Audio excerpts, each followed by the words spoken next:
Have you ever wondered why most federal government employees wait to plan their retirement? I'm going to tell you 3 reasons why that is today. That's what this video is about. Number 1, most federal government employees, once they get the job, if you're like most employees, once you get the job, you sign those papers, you're so excited that you got the job that you just sign and you don't even know what you're signing for. And then 10, 15 years later, you start to think like, all right, I got to start planning for my retirement now. What do I have? And that's the place that I find most people in. They just don't know what they have.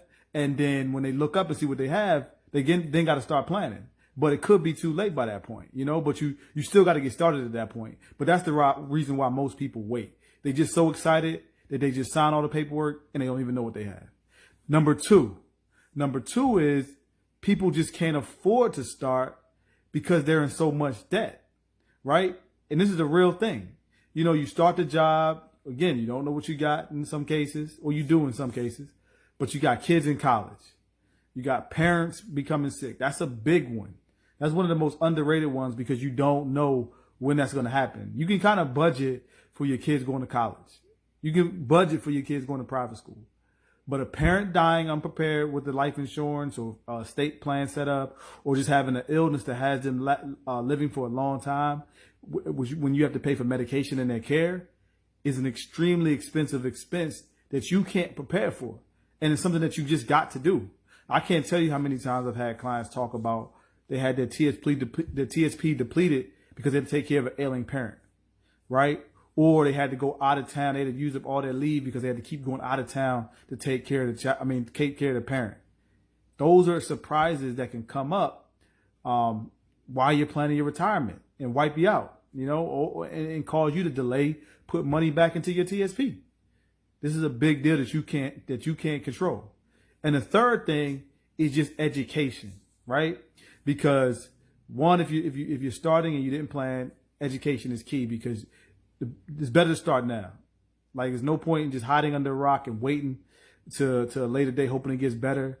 Once you get that education, you got to start. And to be honest, most people are better off than they thought, but they just don't have a plan. And so they just wait longer and longer and longer, and it gets worse and worse and worse. So you need to sit down with somebody, make sure they go over your pay stub. Like so many people I meet with, you know, I got to tell them how to like print out their pay stub and things like that, right? But we go over that stuff line by line by line. You need to know, you know, exactly what you're paying for, what other options are available, how to invest your money in your TSP to make sure that you're getting the right return on investment. I mean, there's a big difference. I made a video about this. There's a big difference between the return you would get over a 10-year period with the G fund and what you would get with one of the other funds like the S, the I, and the C. Now, you got to diversify that stuff, but just sitting your money in the G fund is just not smart.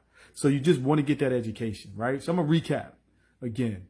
1, people just get the job and they're just so happy that they got the job. They just don't look at what they're signing.